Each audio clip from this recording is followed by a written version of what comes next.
How are you lads? Wetherspoons. I think you say that word, Wetherspoons, has quite an infamous name more than anything. I think we've all been to Wetherspoons in the UK, but have you been to Wetherspoons in Ireland?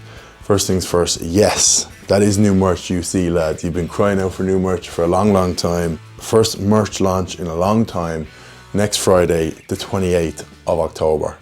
So I wanted to check out the Wetherspoons in Ireland. I think the first one came to Ireland to Blackrock in 2014. Fun fact, that pub is now the Blackrock pub, owned by Sean O'Brien, the Carneys and Jamie Heaslip, the pub I went to a few weeks ago in Blackrock.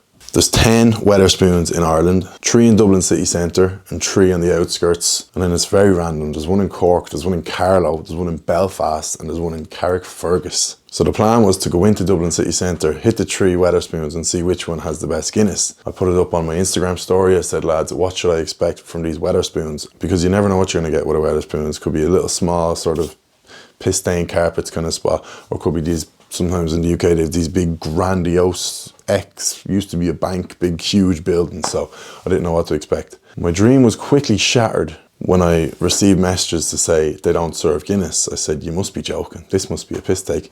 How does an establishment in Ireland not serve the most popular drink in the country? Fun fact, I think this is a fact, 1 in every 3 pints sold in Ireland is a pint of Guinness, and Wetherspoons aren't selling it. So I looked into it.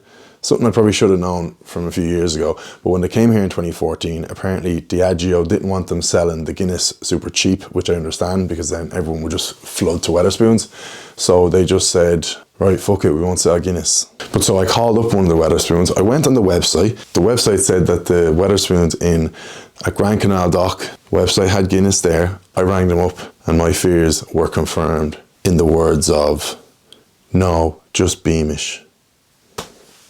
Sad day. But I wanted to go in anyway because I'm a man of the people and investigate. Is a Dublin Wetherspoons the same as a UK Wetherspoons, or is it totally different? Lads, before we get into this, Guru investigates Wetherspoons. A quick word from our sponsor. The video is sponsored by local Irish company, the West Cork Beard Company. # support Irish. All the products from the West Cork Beard Company are handmade in Clonakilty, County Cork. Firstly, we've got the main men, the brush and the comb, and look at the detail in that, lads. We've got a few different beard butters, beard balm. This one is peppermint and tea tree. If you don't love that smell, you're a psychopath. Honestly, smells beautiful. And they're a very sort of personable company. They'll send you this, which will tell you how to deal with your beard from sort of week 1 to, now I'm afraid, Colin, my little bitch beard will never get to that level. But if you are a hairy man and you think you can get that sort of beard, this is a step-by-step, week by week, what products to use. So they're a fantastic Irish company. They've always been very good to me. So go to westcorkbeardcompany.ie, use the code GURU to get 10% off all products. Over to you, Darrell. Right, lads, I am currently on the dart into Dublin city centre. I mean, you can call me a hero if you want. I don't think I'm a hero, but call me a hero if you want. It has got to be the wettest, most miserable day in Irish history. Now, we're known for having bad weather, but we've got thunder, we've got lightning, we've got rain. I've never seen anything like it. And I'm not a hero, lads. Honestly, I'm not a hero, but I am still doing the video. I'm going into Dublin City. There's a very high chance I could get electrocuted by lightning, but I'm not a hero. I know you're probably thinking that's what I am, but I'm not. Right, lads, it's dark, it's bleak, it's wet, it's rainy, it's miserable. So, pretty standard day in Dublin City. I'm heading to Wetherspoon, JD Wetherspoon, the Silver Penny, right around the corner from me. It's on Abbey Street. If you know Dublin, you know Abbey Street is, for lack of a better word, a bit rough. It's known to be a few shady characters around. So, I don't know, like I said, Wetherspoons in the UK, some of them seem to be absolute dumps. I was in one in Glasgow recently. It was this big, massive, fine hall. So I really don't know what to expect. Is it going to be one of those with piss-stained carpets, or is it going to be one with high ceilings and marble sculptures everywhere? You never know what you're getting with Wetherspoons. As we know, there's no Guinness. I think I might have to get a fucking Beamish for my sins. Here we are, lads. My first time in an Irish Wetherspoons. Lift going up. Couldn't find the stairs to go to the toilet, so I'm in the lift, but it's one of those kind of mad lifts that you have to hold the button. I feel like a fucking wanker being in this. What the absolute fuck? I mean, it literally says toilets this way.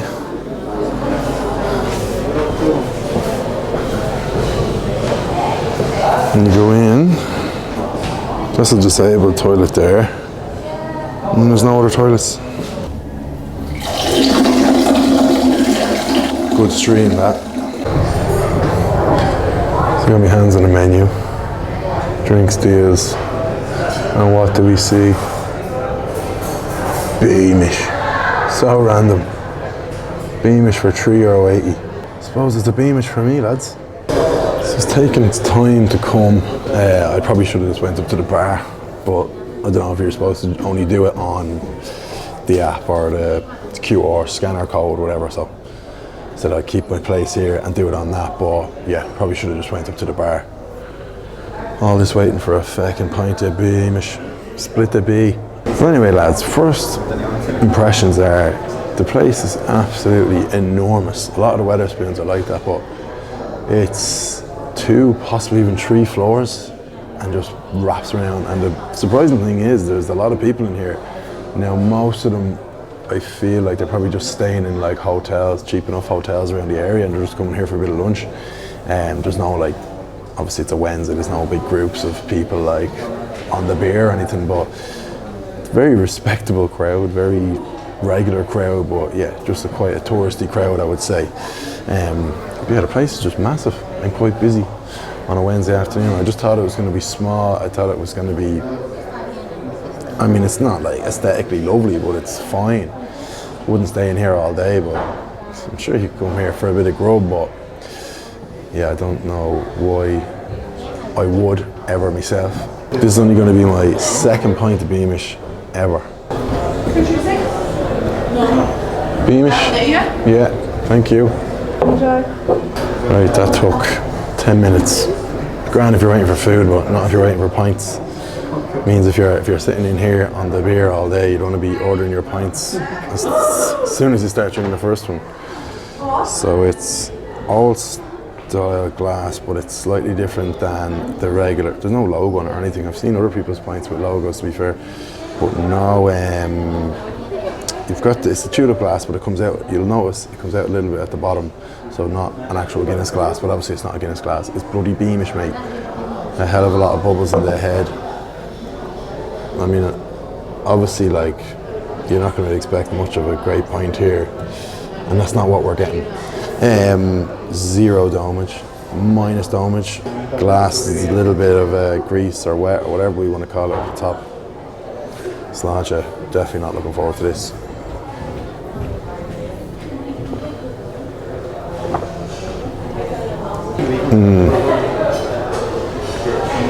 The mad thing is, like, Beamish, for me, like, all of those, I'm going to sound so clueless, but like, this, Island's Edge, even McGregor's stuff, Murphy's is a little bit sweeter, I think. Beamish is a bit more roasty. Guinness is like the only one that doesn't like have the overpowering flavors for me. It's like Guinness is just a real kind of neutral kind of taste, whereas anytime I've had any of these craft stouts or anything, I'm not calling this a craft stout, by the way, but like you saw the video I done the other day, like the craft stout, and they're all just over flavored in certain categories for me.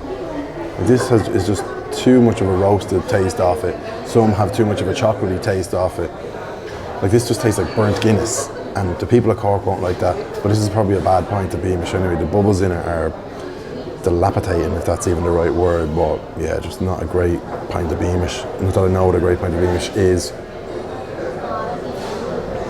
I don't know what I'm even doing here, lads. I mean, where this channel takes me, it's just, you never know what's around the corner. Yeah, what can you say? It's on a Guinness scale, it would be like a 5 out of 10. It's okay, it could probably grow on me, but if it was a good Beamish, but it doesn't seem like a great Beamish. Like I said, so many bubbles, bit of stick. Was minus domage on it, temperature's good.